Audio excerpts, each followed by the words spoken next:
At one point, Britain drank a lot and somehow stayed slimmer. Not occasionally and not politely. Drinking was routine, pubs were full, Friday nights were normal, and alcohol wasn't treated like a special event. And yet obesity, as we understand it today, barely existed. That sounds impossible now, so people reach for simple explanations. They say portions were smaller, people walked more, food was better, and those things mattered, but they're not the full story. Friday night. Sticky carpet. A pint lands on the table with that familiar thud. Nobody's photographing it. Nobody's nursing it like pudding. It's just there, part of the room, part of the noise. You drink while you talk. You stop when it's time to go home. That everyday normality matters. Because when people look back and say Britain used to be slimmer, they often imagine some lost secret. There wasn't one. What existed instead were habits that quietly capped how much people drank, how often, and what came with it. Drinking tended to live in specific places, at specific times, with built-in limits that didn't need explaining. The pub closed at a fixed hour. The glass was smaller. The beer was weaker. The ritual had edges, and those edges did quiet work. They stopped one pint becoming 5 without anyone needing to make a speech about willpower or virtue. Those edges disappeared slowly, then all at once. Some vanished through law, some through culture, some just because the bottle moved from behind the bar into the kitchen cupboard, always within reach. So this isn't a nostalgia piece. It's about structure, about routines that limited excess without anyone consciously trying to be healthy. Those limits are gone. Here's what they were. The difference shows up clearly in the numbers, and the shift is dramatic. In 1980, data from the National Study of Health and Growth suggested obesity levels in England were still relatively low. Roughly 6% of men and 9% of women fell into the obese category. That wasn't virtue, that wasn't better genes, it was environment. The structure of daily life kept a lid on excess without anyone thinking about it. Move into the 1990s, and the change accelerates. The Health Survey for England shows adult obesity rising from 14.9% in 1993 to 28.9% by 2022. That's not a gentle drift. That's a population-wide shift happening in real time, across one generation. And that shift happened alongside major changes in how people ate, moved, worked, and drank. Licensing laws loosened. Supermarkets expanded alcohol aisles. The pub became optional. Home drinking became default. The constraints that once shaped behavior without anyone noticing simply stopped being there. So yes, people are heavier now. But the story isn't just people got greedier. It's that the world removed the friction and behavior followed. Britain didn't have secret metabolism. It had secret constraints. Session bitter, ordinary bitter. Whatever the pub called it, the idea stayed the same. You weren't ordering something designed to floor you. You were ordering something you could stay with for hours without wobbling home sideways. That's basically what session means in beer language. Lower alcohol, easy to drink, built for a long chat rather than a fast collapse. Even modern definitions lean that way. Session is generally used for beers under about 4 to 5% ABV, and if you want a proper anchor, ordinary bitter is the classic example. The BJCP Style Guide describes it as low gravity, low alcohol, easy drinking, and puts it around 3.2% to 3.8% ABV.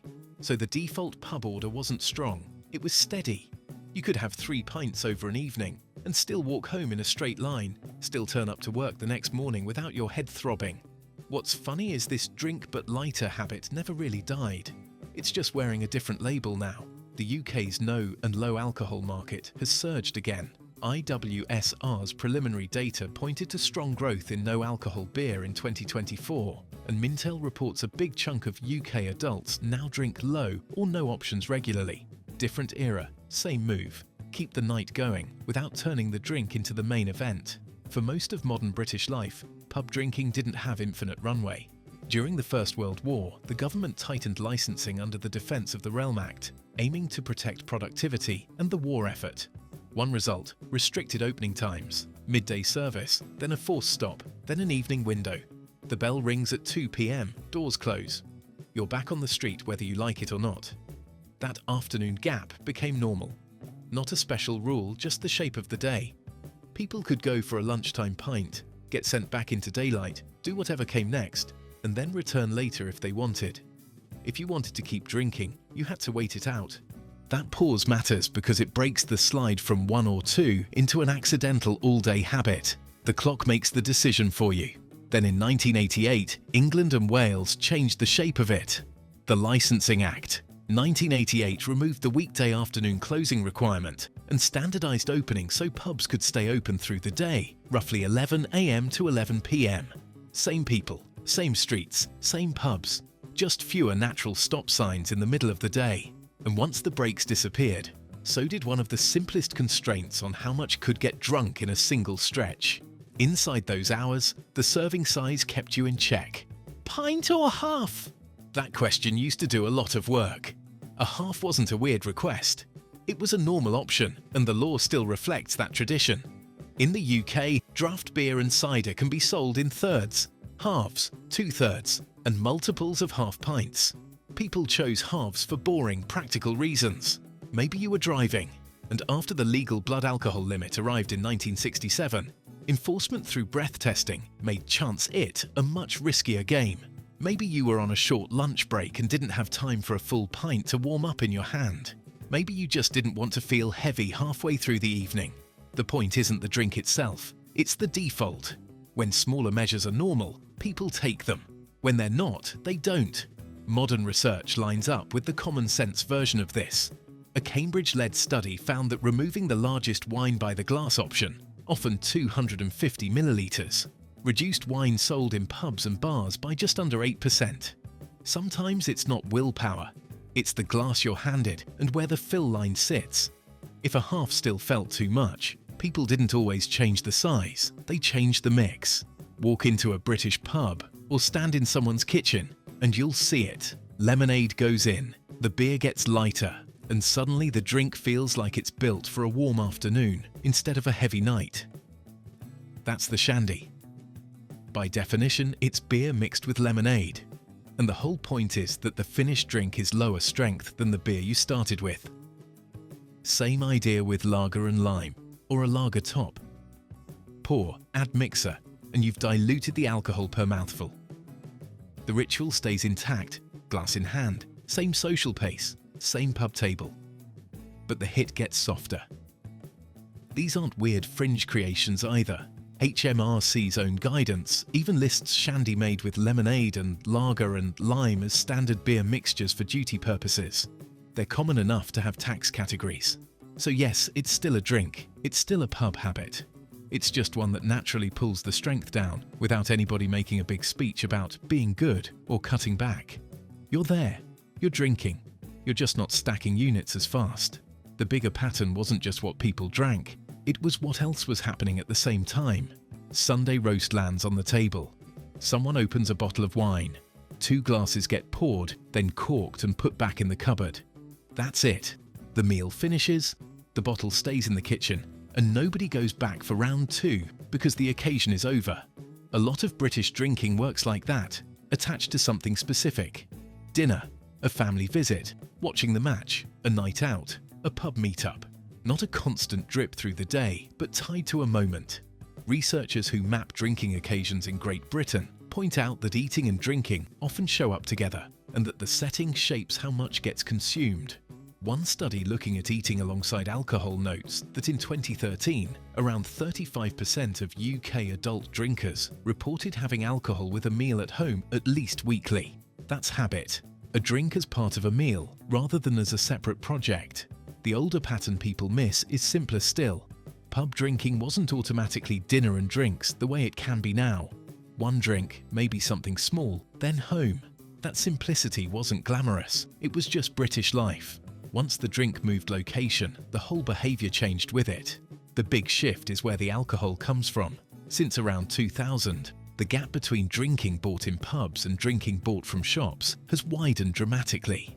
The Institute of Alcohol Studies notes off-trade consumption rising while on-trade falls over that period. Research on situated drinking puts numbers on the same story. Off-trade volume was only slightly higher than on-trade in 2000, but by 2016 it was more than double. At home, the rules are different. There's no measured half pint, no staff pouring, No price per pint sting. No mate saying, "You sure you want another?" The bottle sits in the fridge. The wine rack is 3 steps from the sofa. A studies measuring self-poured drinks in the UK have found people often misjudge the units in what they consider a usual glass. Underestimating comes with heavier pours, so the same weekly routine can quietly stretch. Top-ups get bigger, refills get easier, and the end point gets fuzzy. No bell, no closing time, no last orders. Just you, the bottle, and the decision to stop, which is much harder when nothing structural is making you.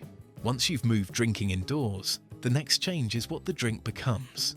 Walk into a modern bar and the menu can read like a dessert trolley. Espresso martinis, flavoured sours, syrupy spritzes, neon shots, canned cocktails stacked in the fridge at the supermarket.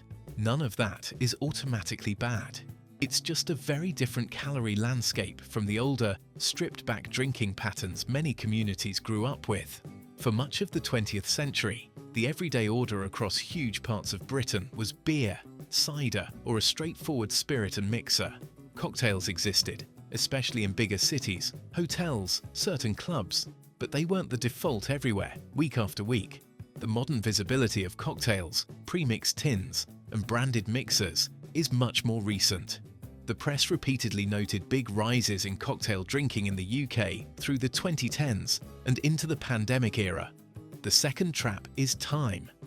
Earlier licensing rules often created shorter, more predictable drinking windows. That didn't turn anyone into a monk. It simply meant the opportunities were fewer and the night ended earlier for most people.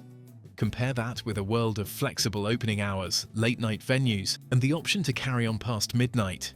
Add sweeter drinks into that longer stretch, and accidentally overdoing it gets easier. Britain didn't have better genes. It had better friction. Smaller glasses made you drink less per decision. Earlier closing times cut the night short before things spiraled. Lower strength beer meant 3 pints didn't turn into a blackout. Halves were normal, not embarrassing. Shandy wasn't a joke. The pub closed for the afternoon, so you couldn't just keep going. The bottle stayed behind the bar, not in your kitchen. None of that was about willpower.